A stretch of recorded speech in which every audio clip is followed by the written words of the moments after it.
Nous sommes en janvier, l'année 2024 est en cours.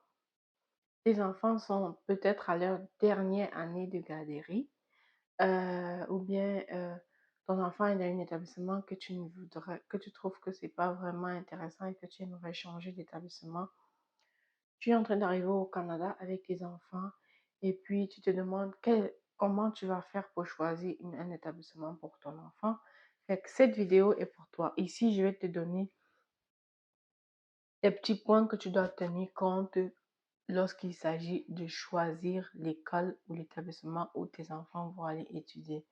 C'est important de faire attention à ça parce que l'école primaire de ton enfant, aussitôt que ton enfant entre à l'école, les établissements qu'il a fréquentés, les codes des établissements auxquels il est allé vont compter pour plus tard selon le métier ou selon la carrière que ton enfant aimerait faire. Ça va le faciliter. Ça va venir comme ça faciliter la tâche à l'accès pour ton enfant. Et tiens compte de ça.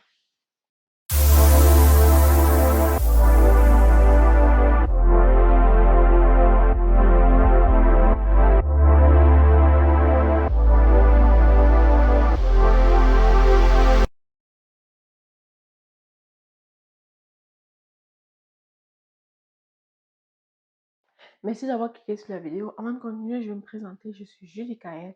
Bienvenue sur la chaîne Entre Parents. Tu peux me contacter par courriel à entreparents08 gmail.com entreparents08 gmail.com. Tu peux me joindre par courriel à ces adresses-là. Euh, je vais répondre à toutes tes questions, tout ce qui concerne l'accompagnement. Aujourd'hui, je vais comme ça te donner des petits points. Comment choisir une bonne école pour tes enfants au Canada. Au Canada précisément. Peut-être que ça peut être des points qui sont valables partout, mais là, je te parle au Canada. La première chose que tu dois tenir compte, c'est quelle est la réputation de l'établissement auquel tu veux inscrire ton enfant. Et une fois que tu as choisi le nom, ou bien une fois que tu es en train de magasiner, va en ligne, essaie de regarder quelles sont les réputations, quels sont les commentaires qui y reviennent. On va peut-être dire, je vais prendre un petit exemple banal qui n'est pas forcément ça. Tu vas voir un commentaire tout le temps, oh non, là-bas, les professeurs sont vraiment, ils font vraiment suivi cas par cas avec les enfants. Ils sont vraiment à l'écoute des enfants. Il y a beaucoup d'aide pour les enfants en difficulté. Fait que, des petits points comme ça, quelle est la réputation que l'école a? Ça, c'est la première chose que tu dois tenir compte. Essaye de regarder cela. Puis si ça va avec toi, c'est bon pour toi, tu peux le choisir. Deuxième point que tu peux tenir compte, c'est que est-ce que cette école répond aux conformités familiales pour toi? Un autre exemple, je ne vais pas détailler vraiment, détailler trop tout le point. Je vous donne des petits exemples. Retenez juste des idées précises. Quelle est la conformité de l'école? Est-ce que ça correspond à tes valeurs ou à tes demandes familiales? Quand je parle de conformité, je viens là parler de quoi? Mettons, si toi, tu es un exemple banal, ce n'est pas trivial, ce n'est pas...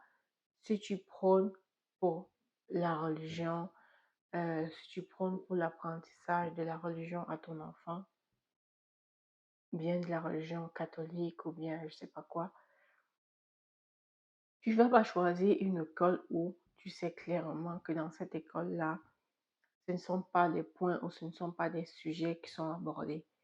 Fait que choisis vraiment une école qui va aller très à ce que tu prônes. Si toi, tu prônes pour les appareils numériques, que les enfants manipulent les ordinateurs, que ton enfant touche aux appareils électroniques, et, ou bien que tes enfants ne touchent pas, tu vas pas aller choisir une école où on va te dire que la majorité des cours sont déposés en ligne, bref, des petits points comme ça. Fait qu'il faut vérifier que la conformité va aux valeurs. Les valeurs de la conformité de l'école correspondent à tes valeurs familiales à toi. Un autre point, c'est pas un deuxième, je pense que c'est le troisième. Un autre point que tu dois tenir compte, c'est que quel est le public qui fréquente cette école? Si toi, tu veux que tes enfants partent dans une école où les parents ont un langage social soutenu, un langage, sont polis, sont pas des enfants qui vont dire des mauvais mots, ce sont pas des enfants qui vont attirer à dire des mots vandales, bien des actes agressifs.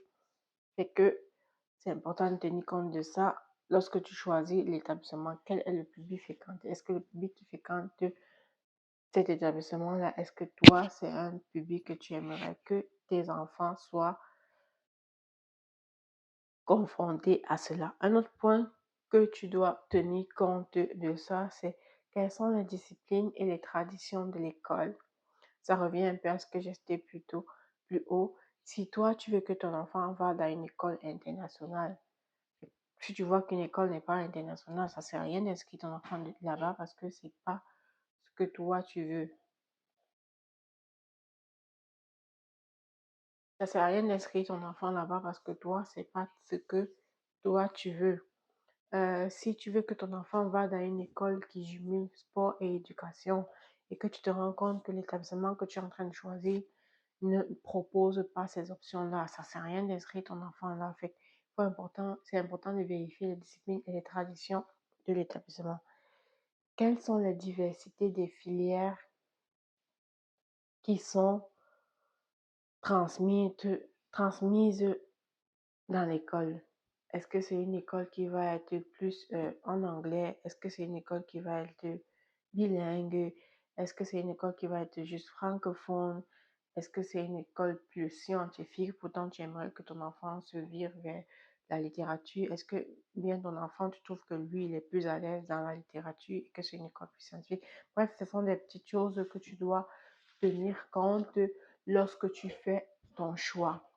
Une autre chose, c'est que quel d'avoir des résultats, avant d'avoir comme des réponses, il y a des petites rencontres qu'on fait.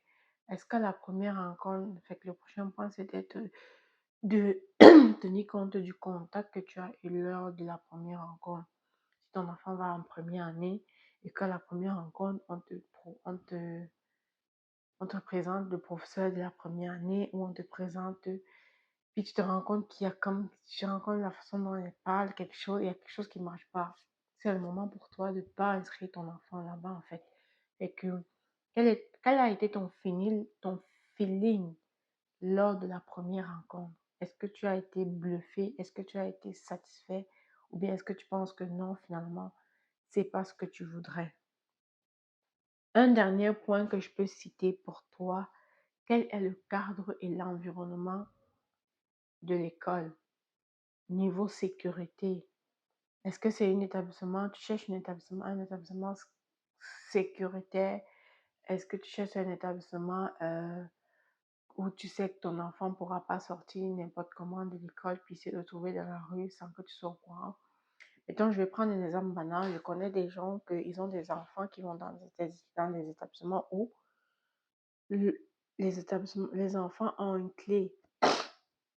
Ça veut dire que quand il arrive à l'école, dans la salle de classe, il remet sa clé ou il dépose sa clé et c'est numérique.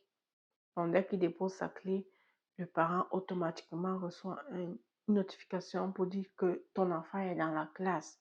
Quand il sort de la classe, il va dans la salle de dîner, il dépose sa clé, c'est numérique. Le parent est capable de savoir que actuellement ton enfant est dans la salle de dîner. C'est des petits points comme ça. Fait que c'est une école vraiment, je trouvais ça vraiment très intéressant parce que parfois, en tant que parent, surtout quand on a les enfants déjà plus grands, quand ils vont à l'école, tu ne sais forcément pas si ton enfant est à l'école ou pas. Mais si tu es un parent qui veut une école sécuritaire et que tu es capable d'avoir ce genre d'outils dans l'école de ton établissement, prends-le. C'est un peu de ça que je voulais parler aujourd'hui. J'espère que les petits points que j'ai cités, parce que je pense que février, mars, on commence déjà c'est déjà le moment, normalement fin mars, là, tu dois déjà être situé sur les établissements où tu voudrais envoyer tes enfants. Est-ce que tu veux envoyer ton enfant dans un établissement privé ou public? Fait que je vais faire une autre vidéo pour essayer de comparer quels sont les avantages et les inconvénients d'un établissement privé ou public. Fait que aujourd'hui, ça va être tout pour cette vidéo. Merci d'avoir cliqué sur la vidéo. On se retrouve une prochaine fois pour une autre vidéo. Bisous, bye.